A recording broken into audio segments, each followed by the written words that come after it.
Bismillah, Assalamualaikum warahmatullahi wabarakatuh. Alhamdulillah, alhamdulillahilladzi hadana li hada wa ma kunna linahtadiya laula an hadana Allah. Asyhadu an la ilaha illallah wahdahu la syarika lah, innama huwa ilahun wahid. Allahu la ilaha illa huwa rabbul arsyil azim. Allahu la ilaha illa huwal hayyul qayyum. Allahu la ilaha illa huwa rahmanur rahim. Muslimin muslimat yang dirahmati Allah, mengawali majelis kita pada siang hari ini, marilah kita senantiasa memanjatkan puja dan puji syukur kehadirat Allah Ta'ala atas iman, kesehatan, kesempatan, umur yang sampai detik ini masih diberikan kepada kita. Marilah kita syukuri, kita hargai semuanya itu, dan marilah kita rawat iman kita, dan mari kita tetap mendekatkan diri kepada Allah agar Allah ridho terhadap apa yang kita perjuangkan. A'udzubillahi minasyaitonirrajim. Bismillahirrahmanirrahim. Saudaraku yang dirahmati Allah, pada kesempatan ini marilah kita akan membicarakan yang berkaitan dengan banyak istilah sunnah yang ada di dalam Al-Quran. Pengertian sunnah itu marilah kita kaji, kita tinjau dari sisi Al-Quran, kemudian bagaimana nanti kita simpulkan, kita pahami makna dari pengertian sunnah tersebut. Mengawali siang hari ini, marilah kita pelajari surat ke-8 ayat 38. A'udzubillahi minasyaitonirrajim. Bismillahirrahmanirrahim. Allah memberikan informasi di dalam Al-Qur'an yang berbunyi sebagai berikut. Qulillahil ladzina kafaru yantahu yughfar lahum maqad salafa wa in ya'udu faqad madat sunnatul awwalin. Nah, di ayat ini ada kata-kata sunnah. Artinya atau pengertiannya sebagai berikut. Katakanlah untuk orang-orang kafir, jika mereka menghentikan dari kekafirannya, maka akan diampuni bagi mereka apa-apa yang sungguh telah berlalu.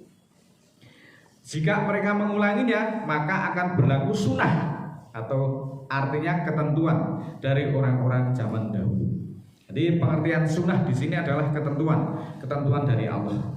Selanjutnya mari kita kaji lebih lanjut di dalam surat ke-17 ayat 77.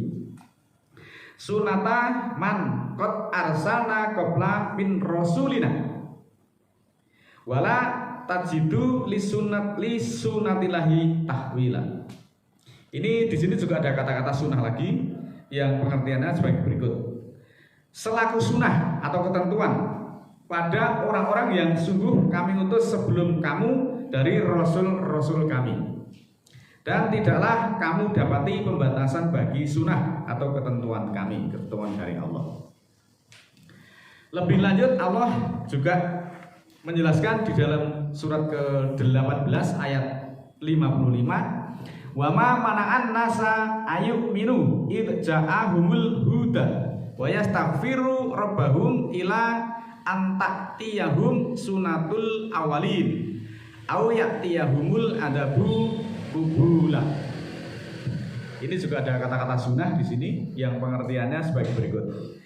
Dan tidaklah yang menahan manusia untuk beriman ketika datang pada mereka petunjuk atau dan meminta ampun kepada Tuhannya, kecuali datang pada mereka sunnah atau ketentuan orang-orang dahulu, orang-orang awalun, atau datang siksaan pada mereka berhadap-hadapan. Selanjutnya di surat ke-33 ayat 38, di sini juga ada kata-kata sunnah yang selengkapnya sebagai berikut. Makana alan nabi min harajin fima faradallahu lahu sunnatullahi fil ladzi nakhalau min qablu wa kana amrullahi qaddara maqdura. Surat ke-33 ayat 38.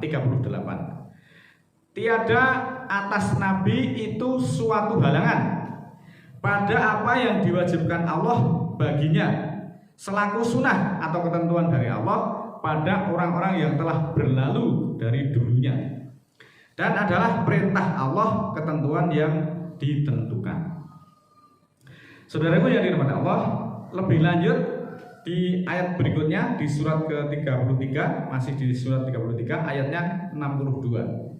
Sunnatullahi fil ladina khalau min qablu walan tajida li sunnatillahi tabdila. sebagai sunnah atau ketentuan dari Allah yang telah berlalu dari dulunya, dan tidaklah akan engkau dapati perubahan bagi sunnah dari Allah itu. Tidaklah akan engkau dapati bagi Allah itu sunnah atau ketentuan dari Allah itu perubahan.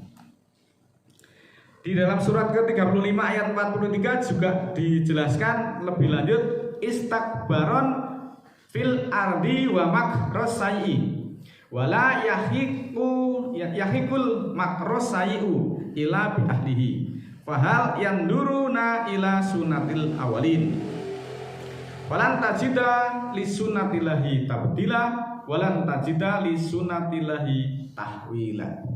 Yang pengertiannya sebagai berikut: kesombongan di bumi dan tipu daya yang jahat tidaklah hak atau logis atau benar. Tipu daya yang jahat itu kecuali akan menimpa kepada ahlinya atau pembuatnya atau kelompoknya. Maka adakah yang mereka tunggu selain sunnah orang-orang zaman dahulu atau ketentuan orang-orang zaman dahulu, yaitu berupa siksaan. Tidaklah engkau dapati sunnah atau ketentuan dari Allah itu suatu perubahan, dan tidaklah akan engkau dapati sunnah atau ketentuan Allah itu pembatasan masa berlakunya. Artinya sunnah Allah itu berlaku terus menerus sepanjang masa. Lebih lanjut di dalam surat ke-48 ayat 23, sunnatullahil lati qad khalat min qablu walan tajida li sunnatillahi tabdila. Selaku sunnah atau ketentuan dari Allah yang sungguh telah berlalu dulunya, dan tidaklah akan kamu dapati perubahan bagi sunnah Allah tersebut. Muslimin, muslimat yang dirahmati Allah, di dalam Al-Quran kata-kata sunnah itu banyak sekali, dan sebagian sudah kita bacakan di awal tadi. Dari beberapa ayat tersebut kita dapat menarik kesimpulan atau kita dapat memahami beberapa pengertian.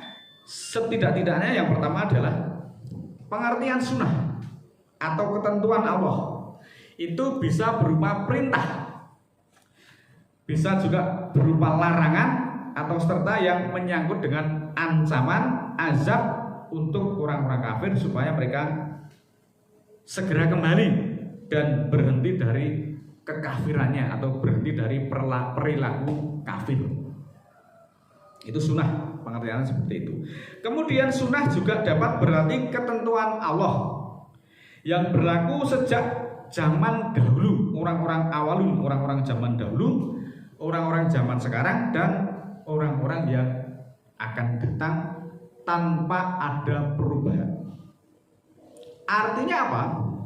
Siapa yang mendustakan ayat-ayat Allah, siapa yang menyanggah ayat-ayat Allah, barang siapa yang mengolok-olok ayat-ayat Allah, akan tetap berlaku sunnah orang-orang zaman dahulu, yaitu akan mendapatkan siksaan yang pedih, siksaan yang besar, siksaan yang keras, siksaan yang hina. Sunnah Allah itu akan berlaku terus-menerus, baik pada orang zaman dahulu, orang zaman sekarang, dan orang di masa yang akan datang, generasi-generasi yang akan datang.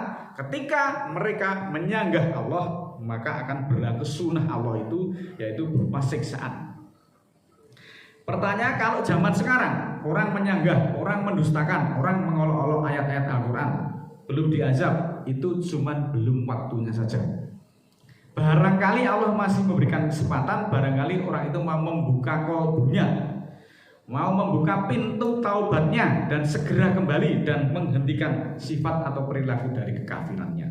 Namun demikian, ketika kesempatan, ketika ajal, ketika waktu itu sudah ditentukan begitu panjang, manusia tidak segera bertobat dan menghentikan kekafirannya, maka tunggulah hingga Allah mendatangkan perintahnya yang berupa siksaan. Dan itu berlaku sepanjang masa. Selanjutnya juga dari pengertian tersebut, Nabi itu diwajibkan untuk mengikuti sunnah Allah.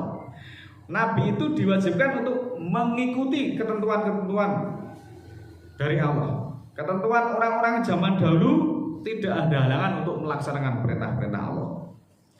Namun demikian justru umatnya yang sekarang ini justru ya sulit untuk mengikuti apa-apa yang disampaikan para nabi, apa-apa yang disampaikan para penyampai, apa-apa yang disampaikan para rasul, apa-apa yang disampaikan para penyeru untuk kembali kepada hukum Allah satu-satunya. Mereka justru menolak, ada hambatan, ada tantangan, ada hijab di dalam kolbunya terkunci, keras membatu. Mereka menyangka bahwa sunnah orang-orang zaman dahulu dengan sunnah untuk kita sekarang ini terjadi perbedaan, terjadi perubahan. Nah, pemahaman atau pengertian seperti inilah yang selanjutnya menimbulkan perpecahan di kalangan umat Islam sampai saat ini, yang tidak pernah ada titik temunya, tidak pernah ada ujung pangkalnya. Jadi demikian beberapa bagian, hanya sebagian saja pengertian sunnah di dalam Al-Quran yang bisa dianalisakan dalam waktu yang sangat singkat ini. Dan kata-kata sunnah di dalam Al-Quran itu banyak ragamnya, banyak sekali jumlahnya. Nanti pada kesempatan berikutnya mungkin kita bisa menganalisakan lebih lanjut. Namun demikian bisa ditarik kesimpulan dari beberapa ayat tersebut tentang sunnah, jelas bahwa pengertian sunnah itu memang sangat berbeda dengan hadis. Selama ini orang ketika mengatakan sunnah itu kemudian langsung disamakan dengan hadis.